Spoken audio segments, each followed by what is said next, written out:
Hello and welcome to another Bad Comic Review. This time we are looking at Delta 13 Issue 1. This is by IDW from 2018. It's written by Steve Niles, one of the creators of 30 Days of Night, with art by Nat Jones, letters by Tom B. Long, editor Dave Marionette. And this is about a space crew that is going around dropping these little crawler, surveyor type creatures, little robots, onto asteroids when they suddenly come across a large asteroid that is not on their maps, and they end up having to fly into one of the cavernous openings on it to avoid getting squished. And inside they detect some heat signatures, and they drop a crawler, and sure enough there's some sort of building in there. And that's the entire story of the issue. There's some little bit of personal dialogue, but there's not a lot of talking in here. A little bit of character building, nothing too major. The art is very heavy pencil line work. Not really my particular taste, but I can see why a lot of people like it. If you like 30 Days a Night, you'll probably like it. It has sort of that same general feel. A lot of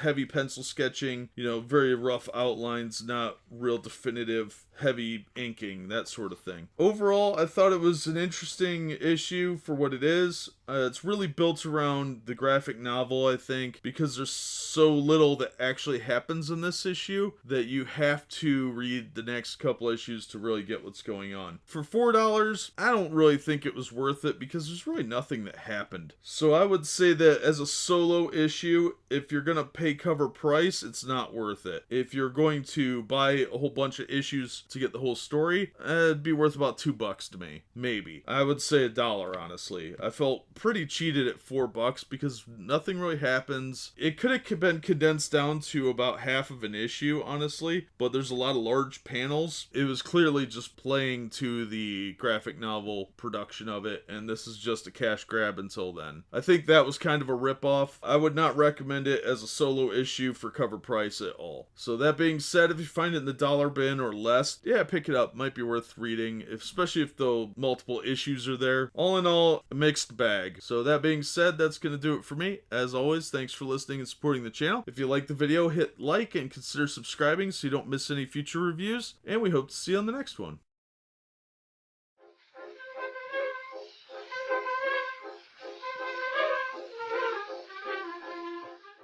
Hello and welcome to another Bad Comic Review. This time we are looking at Delta 13 Issue 2 from IDW. This is from 2018. Written by Steve Niles, art by Nat Jones, letterer Tom B. Long, editor Dave Marionette. Publisher was Greg Goldstein. Now we pick up where we left off with the little crawler out in front of the door thing, wall, whatever. And suddenly they lose video, so they make the command decision to go retrieve it. And of course, our strong independent black lady says that's a terrible idea.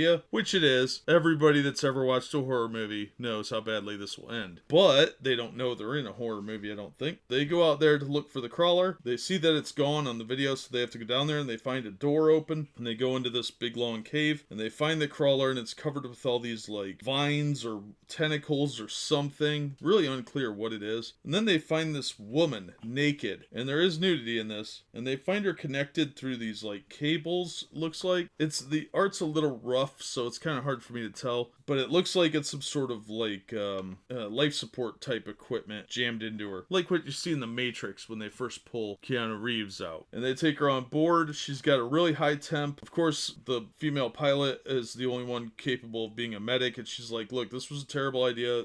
She even told them to leave her there and to get back to the ship. I'd be a little creeped out too, because she was kind of in the void of space. They did bring her on board though, so now they have that problem. And the issue ends with this woman opening her eyes, and it's pretty disturbing imagery. This was a really interesting issue, but it's definitely middle story, and I'm really reinforced with the idea that this was written more as a graphic novel, but you do get kind of caught up on what's going on. It is an interesting story, but I do feel like I should have probably just invested in the graphic novel. But I picked up issue 3 at the same time as I grabbed issue 2, so I'm going to look at that. And so far it is a good story. It's a very slow burn, but but that's because they're writing to the graphic novel. And you can kind of tell that by the large panels and the fact that it's very slow rolling. So if you're not caught from the outset on issue 1, you're probably going to be lost with it and you're not going to have any interest in it. So I would definitely recommend this as far as a story so far. It's very interesting, but it's really about the first 20 minutes of a movie. I would probably say wait for the trade paperback.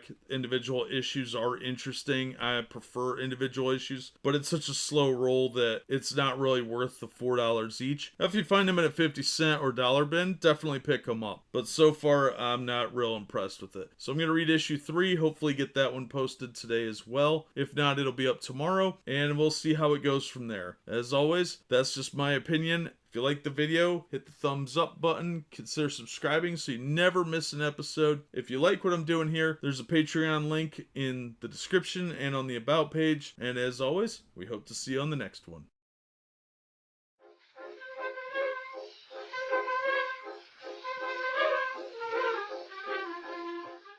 Hello and welcome to another Bad Comic Review. This time we are looking at Delta 13 issue 3. This is published by IDW and is from 2018. Written by Steve Niles, art by Nat Jones, letterer was Sean Lee, edited by Dave Mariette. The story's pretty interesting. It really starts picking up here. They're planning on leaving. They've got this woman on board, and their former crawler, which has all these tentacle things on it, tries to attach itself to the back of the ship. Well, they convert all the energy to that thruster and seemingly blast it off, and they take off on their merry way. And they're going to return to a spaceport of some kind or something like that and try and get this woman some medical help. Well, they go to check on her and she's not in the medical ward, and they don't know how she got out because it was locked. So they have to split up to look for her, and they're supposed to go in groups of 2, but one guy wanders off on his own, leaving his friend, and of course the friend gets attacked. Well, he shows up again later and seems to be okay, but he's not. And he's running a fever, so that's warning sign something's wrong. Well, in the meantime, there's some really gory stuff that happens. I don't want to ruin anything, but they're starting to figure out that something is definitely wrong. They're picking up an extra life sign that they shouldn't be, and it's outside the ship, and they're talking about going out to check it out. Obviously, that's going to be a problem. It's definitely picking up. A lot more happens in this issue. The art is very consistent with what we saw previously. It's got that real rough look. If you like the way that 30 Days of Night is drawn, you'll really like this art. It's very similar. It's got kind of an indie, heavy penciling look, and it's okay. It doesn't bother me. It used to really annoy me, but I've gotten kind of used to it because a lot more artists are doing it now. And I thought overall it was pretty well done book. It's just written toward the graphic novel. That's very obvious. There's a lot of big panels in here that kind of help them drag it out a little bit, which works fine if you're reading all of it at once, but when you're paying $4 an issue, it's a little bit of a slap in the face. This would have been better off being released as a graphic novel, but I don't think they would have had the interest in it that they are probably getting as floppies. I would definitely say wait for the trade if you can, but if you find the individual issues cheap, like I said in the last one, definitely pick them up if you can find them for $1 or less. I would be willing to pay $2 a piece for them, but since this story is so slow going and it's clearly written for the graphic novel, I feel kind of cheated at $4 each. But I would definitely consider picking up it as a trade paperback because I think it would definitely be a better read as a trade paperback. But that's just my opinion. And as always, thank you so much for listening and supporting the channel. If you like the video, hit the thumbs up and consider subscribing so you don't miss any future reviews. And we hope to see you on the next one.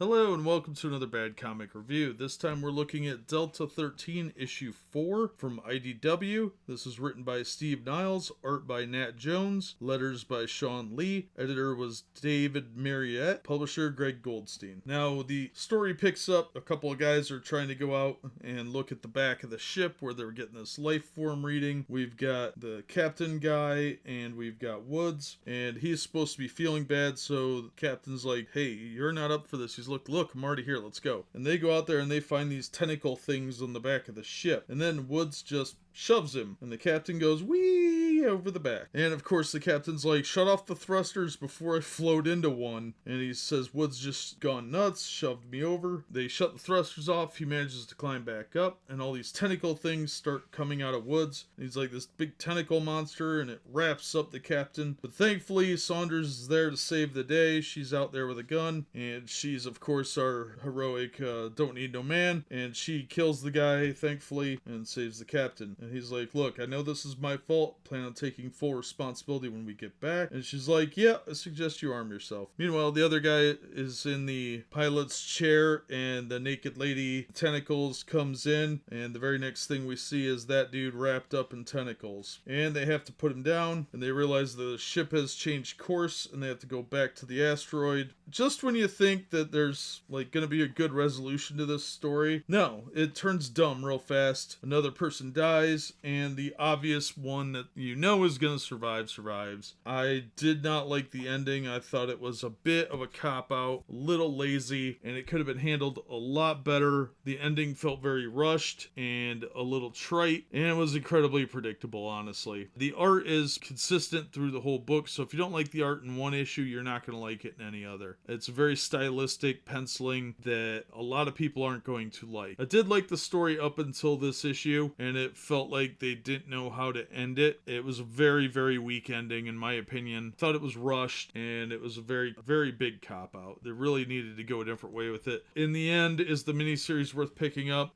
No, because the ending was so incredibly weak. I think that really hurt the overall story. Otherwise, it was really good, even through the first half of this issue, but this issue was really rushed, and a lot more should have happened in issue 1 to pace this out better and make the ending stronger. It was clearly written toward the trade paperback, and I think that either they didn't have the ending planned properly when they went into issue 1, or they were just milking it, because the first issue is by far the overall story weakest, but this one, in my opinion, is the worst written. So from a plotting perspective, they should have made issue 1 much tighter and had more going on in that, and then in this issue they would have had some more breathing room to really let the story flow a little more naturally and not felt as rushed and as forced. I'm not going to recommend it. If you like 30 Days a Night, it kind of ends with the same kind of disappointment, in my opinion. I didn't like the ending of 30 Days of Night. I thought it was kind of lazy. Cool premise that had a bad ending. This was actually worse. The story was good up until about halfway through this issue, and it really lost me. So I'm not going to recommend this, and I feel bad for